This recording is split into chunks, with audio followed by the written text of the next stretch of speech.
делаю.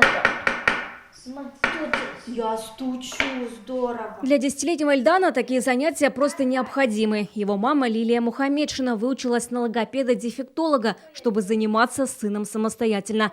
Диагноз – расстройство аутистического спектра. Раз ее сыну поставили в 4 года. Хотя подозрения, что с мальчиком что-то не так, появились раньше. 2 года мы заволновались, что наш ребенок не разговаривает. Перестал обращать на нас внимание, смотреть в глаза, пропал указательный жест и вообще пропали первые слова, которые у него уже были.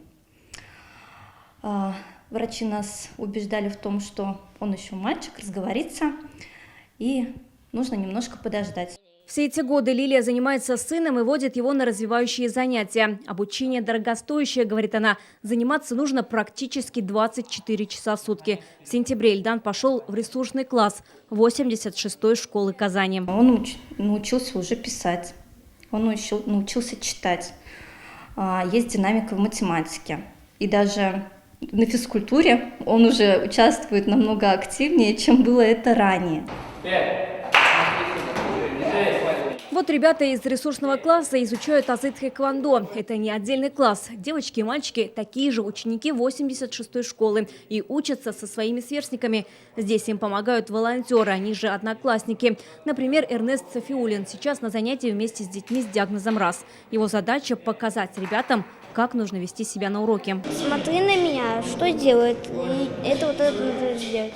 Потому что им надо помогать в учебе. В учебе еще в чем? Ну, в жизни. Перед тем, как ребята придут на общие уроки, проходят адаптацию в этих добрых классах. Основная цель – создать такие условия, чтобы ребенок с особенностями смог включиться в жизнь школы в своем темпе. Внедряет такую модель общественная организация «Просто другие». Они выиграли деньги в фонде президентских грантов. Здесь нужно работать и над толерантностью, ведь здесь мы внедряем этих детей в общество. Нужно еще прорабатывать и общество. Нельзя так с бухты-барахты раз и открыть класс. Он не принесет успеха, это будет провал. Поэтому и в 86-й школе к открытию ресурсного класса готовились заранее. Школьникам рассказывали о детях с аутизмом, проводили совместные мероприятия. Сейчас в Казани всего 5 школ, где работают по модели ресурсный класс. А необходимо таких школ не просто несколько, а десятки. 86-й ресурсный класс открылся в сентябре. Сегодня здесь обучаются 13 детей с диагнозом РАС. Принять больше просто не могут. Очереди расписаны на несколько лет вперед. Мы понимаем, что эти дети обучаются по адаптированной образовательной программе, где предусмотрено, что может быть пролонгация какого-либо года в начальной школе. Может, это после 1 класса. Соответственно, после проведения анализа, насколько они готовы переходить в другой класс, только после этого мы можем уже решить, сколько детей мы можем принимать на следующий учебный год.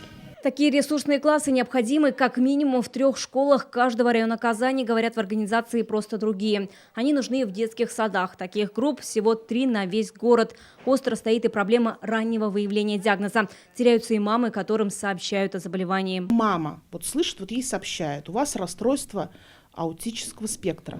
Куда мне идти?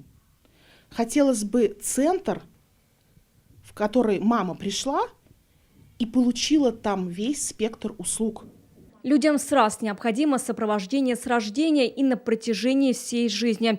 Родители мечтают, чтобы их дети могли ходить в школу, в бассейн или театральный кружок, а коллектив готов был их принять. Сегодня в Татарстане 870 детей с диагнозом РАС. Еще 2 года назад их было на 200 меньше. По статистике, в России еще 20 лет назад на 1600 детей был 1 ребенок с аутизмом. Сейчас в 10 раз больше. Привлечь внимание к этой проблеме поможет новый социальный проект «Ментальное здоровье». Это беспрерывное межведомственное взаимодействие по поддержке и сопровождению детей с расстройством аутистического спектра, синдромом Дауна и другими ментальными отклонениями. Ну, собственное название проекта «Ментальное здоровье», потому что, к сожалению, очень часто родители не знают, куда идти, что делать, и раннее выявление имеет огромное значение для качества всей дальнейшей жизни таких детей. Рабочая группа проекта заработает в феврале. В дорожную карту уже вошли создание системы раннего выявления детей с диагнозом РАС, формирование реестра таких людей, оказание им социальных услуг.